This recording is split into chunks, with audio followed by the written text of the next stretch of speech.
Vanguard is our first paper, page 5, 2027. ADC will collapse in 6 months. Presidency. I think the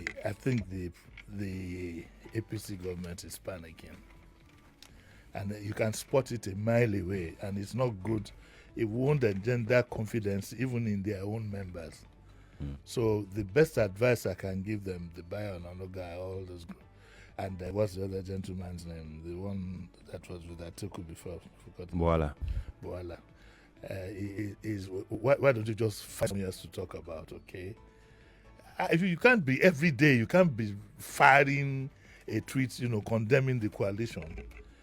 In case you don't know, I know that a sizable percentage of people identify, they might not necessarily vote for the coalition, but they see some door opening where they feel there could be salvation. And guess what? The more you show your irritation to this, the more confident they would be, and the less confident your own members would be. So this tactics is completely wrong.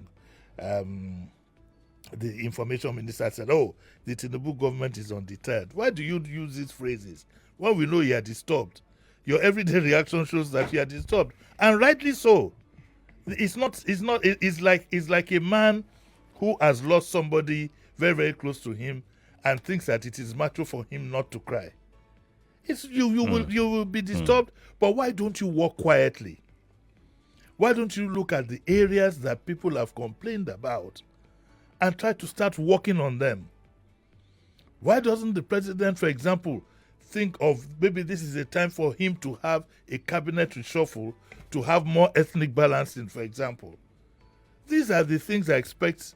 These are the tactics I expect from the APC, not backing at every move, by the coalition.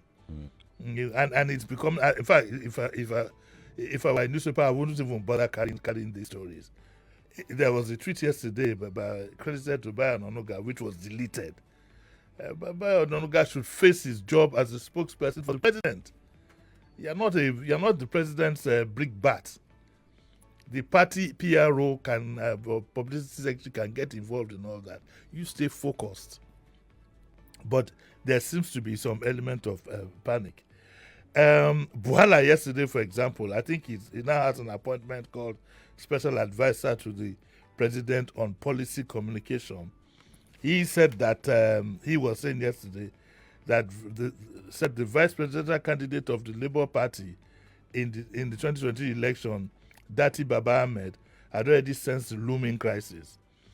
On July 4, Baba Ahmed said that the battle for a presidential candidate could pose a major challenge for the ADC. It will pose a major challenge for any party. Does Buhala think that the battle for the ticket doesn't pose a challenge for the president? Forget all the endorsements.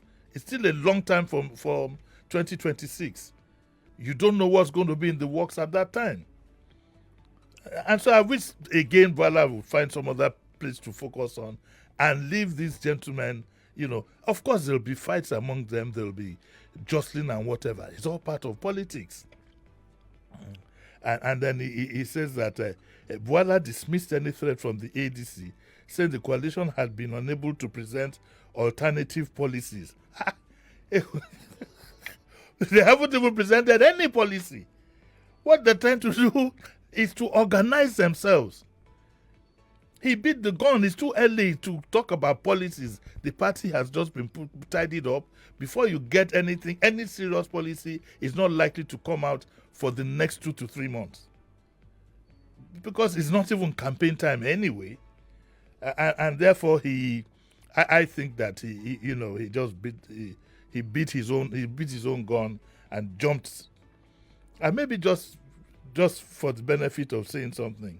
And he says that what I find intriguing is that this coalition of internally displaced politicians have not been able to summon the courage to come up with alternative facts, alternative policies, or alternative programs. But voila, you fall my hand now. You shouldn't be saying things like this. That's not the way things work. You're dealing with intelligent people out there. We are not stupid. So don't try this. We are not stupid at all. Think things out before you say it. He said throughout the interview you had with Peter Obi, what I observed is that he has not been able to counter or disagree in the real sense of the word with the policies of the present government. Really. They have not brought a single alternative policy to the table. All they do is criticize and issue press statements. And all you do is react. The truth is, what Buala probably doesn't recognize is they're trying to needle them. And it's a very good strategy. They're trying to needle them and let them overreact. And they are falling for it. I still remain that what Tinubu's government should be doing now, staying focused. You have some wins. It's not as if it's been totally useless. You have some wins that, there are some things you've done quite well. I mean, to be very honest. But all you need to do is look at the most critical areas that affect the people. Food, transportation, the ones that high prices, and find a way around it. Or at least show a plan that, okay, if we go along this plan in the next 30 days, this is what is going to happen. So that's my reaction to this. And you have a lot of other stories, but you can't be following this. Every day there will be some story. There will be some story from the new. What are they called now? ADC. ADC. I don't even like the name. Is too close to APC. Isn't that a good strategy? Well, yes. Well, it could work. It could work either way.